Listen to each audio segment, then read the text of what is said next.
Eggplant is one of those summer crops that some people plant and some people absolutely can't stand. But if you love eggplant but can't seem to grow it, then this video is for you. Eggplant, or Solanum melongena, is actually related to tomatoes, peppers, potatoes, all of those plants. It's a solanaceous crop that's native to Asia and India, and in that band of the world, it is grown as a perennial plant. You can grow it over and over and over again because it doesn't get killed by the cold. But for most of us growing here in America or wherever you're watching, chances are that you're going to be growing eggplant as an annual. So let's talk about some varieties first, and at the end of the video, I'm actually going to harvest what I think is the biggest eggplant I've personally ever grown, so stay tuned for that. But with eggplant, you actually have incredible variety as far as the color, the shape, and the size. From color, you can get a pure white eggplant, all the way down to the more classic dark purple, maybe even blackish. Sometimes there's even green eggplants, pale creamish color, so lots of different colors, lots of different shapes as well. You can get them that are basically just a sphere, a little ball style eggplant, all the way down to the Japanese style eggplants that are very, very long and thin. And then the ones that we typically grow here in America most commonly are ones like Black Beauty, which have that classic eggplant emoji type of shape, where it's that sort of thicker bell sort of structure there. And then as far as the size, you can get very small ones like a patio baby is a good example of that, and great if you're growing in a container, all the way up to some absolutely honking massive ones like the one I'll show you at the end of the video. If you're looking for a specific variety selection, then we have you here at Epic Gardening. Check out the Italian varieties first. You have Rosa Bianca, Traviata, and Beatrice. These are the ones you're probably gonna see in an American supermarket. The flesh is a little bit less firm and a little bit more sweet, and these eggplants tend to be on the smaller side. Next up, if you want to go into the more Asian varieties, the Chinese and Japanese specifically, you have Purple Shine and Shoya Long. These tend to be a longer and more slender, kind of stretched out looking eggplant. They're quite prolific. The skin is a little bit more tender, and they can be very, very good eaters. Finally, for the Thai eggplants, you can go with Pech Siam or Thai Round. Thai Round's the one that I've grown quite a bit of. They tend to be green, they tend not to be purple, and they're no larger than about a golf ball or so, so they can be quite prolific if you grow the plant correctly, which we're gonna get into right now. All right, let's talk about how to grow incredible eggplants. This is one of my more successful patches that I've grown. As you can see, they do get somewhat tall, about 3, maybe 4 feet, depending on the variety, but we need to rewind and talk about starting from seed. You're gonna only get access to some of those varieties I mentioned if you start them from seed. Some of them are a little more rare, a little more specialty, and you're not gonna find them at a nursery. So when you're talking about starting eggplant seeds, you really can mimic mostly what you would be doing for tomatoes and peppers. Remember, they're in the same family. The seeds actually look quite similar, but what I would say is if you're especially in a cold zone, you have to start eggplant seeds indoors under lights and provide some sort of bottom level heating, because they're gonna germinate a lot faster. It's probably about 2-ish weeks or so if you're giving them optimal conditions. So start them in a cell tray or a flat or whatever your method is, but make sure that you don't cover them too much, maybe about a 1/4 inch or so. Give them enough moisture, give them enough heat and light, especially once they germinate, and you'll be good to go. And then the real secret there is eggplants love heat. If you're talking about tomatoes, peppers, and eggplants in the same family and looking at their care, eggplants love heat the most of all 3 of those crops, even more than peppers, believe it or not. These eggplants only started to take off, for example, once the heat of the summer really started to kick in. My tomatoes and peppers were already cranking at that point in time.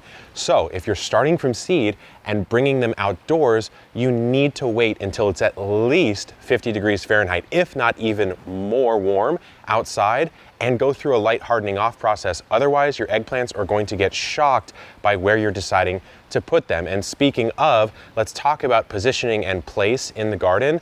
As you can see back here, this is the back garden here at Epic Gardening. I have the sun coming in over here from the east, setting over there in the west. There is no point in the day where this patch is not accessing sun, unless of course the clouds are out and it's not going to actually give sun. But this is a full sun, high heat plant. It's going to thrive in 70 to 90 degrees, and it wants an ample amount of water, especially as it's developing those juicy eggplant fruit. Actually, botanically, they are a berry. So for its care, mulch the ground, Whether it's microbark, wood chips, compost, a few inches of mulch will really help. And you don't have to do much, unlike peppers or especially tomatoes, as far as its pruning. You don't actually have to prune eggplant at all if you don't want to. And I would really caution you against pruning too much of this upper foliage, because you want to protect the delicate and tender eggplant skin from being blasted by the heat. It's a plant that loves the heat, but the fruit itself wants to be a little protected in this under canopy. So as far as its care, it's actually quite simple, but you just need to not violate the principles. It wants a lot of sun, an ample amount of moisture, and you can fertilize it much as you would fertilize a tomato or a pepper. A good all-purpose granular organic fertilizer when you plant it out. If you want to, you can water in a little bit more heavy on the P and K side as it starts to fruit. I haven't found it to be super necessary to go very specific. I'll just give it a nice amendment at the start, let it ride the season out, and then I'll amend the bed when we harvest it, which we'll do in a second. But a quick note for you container growers. I've got a grow bag here. This is a heavy root pouch. This is a 15 gallon. I think you can probably pull off about a 7 to a 10 gallon with an eggplant, but an eggplant, for those of you who are on a balcony or patio, is a fantastic summer crop to experiment with, because you can use that container to kind of chase the light. Just make sure you're choosing a variety like Fairy Tale or Patio Baby, some of these that are a more compact plant. This one produces a monster honking eggplant that's probably not going to do well in your patio. You want one that produces little, small, delicious ones that you can slice up for your meals. Speaking of, let's get down to harvest this honker. All right, just a moment of truth. I will confess to you, this is a slightly disturbing looking eggplant, so just prepare yourselves, but it is a large one. And speaking of harvesting, you wanna make sure that you do not wait too long. It can go too long, that you want the skin to be nice and glossy, little shine to it. You don't wanna start seeing it go yellow or brown. It's gonna be overripe and it's really not gonna taste good. So on eggplants, it's much better to harvest younger and bias towards that younger side, because you don't want those seeds to be fully developed in there. It's just not going to be a good flavor profile. So let's take a look at this eggplant. I've selected my target here, my friends. Now, unlike a pepper or tomato, you can kind of get away with just like ripping it off. Eggplant is a much more sturdy plant. So this stem connection here is called a peduncle, weird name, but you just want to come through, really use your pruning shears. Don't try to rip it off, and take a look at that. Now this, dare I say, may even be a little bit too late. I'm not quite sure. I'm gonna cut this open and kind of show you what's going on here, but pretty solid looking eggplant. You wanna leave this on, and it's time to open it up and show you what's going on. So I've got my big honking eggplant, and I also picked one that's a little bit smaller and more thin. This is actually off the same plant. So let's take a look. Like I said, you wanna make sure that the seeds are not really well developed. So I could be off. I may have actually missed my harvest window here. So I'm gonna take a cross section of this for you and just give you a sense of what we're working with. And that's actually pretty good. So normally what you'd see, and you can even see a tiny little bit developing, is a ton of seeds in here if you've harvested too late. So I'm not even gonna cut this one open because I wanna preserve this. I'm sure this is in a good position.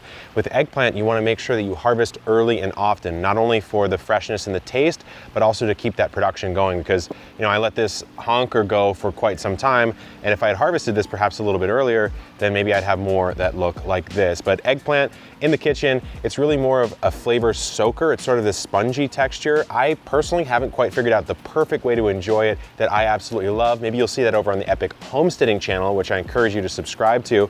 But until next time, my friends, keep growing eggplant, good luck in the garden, and keep on growing.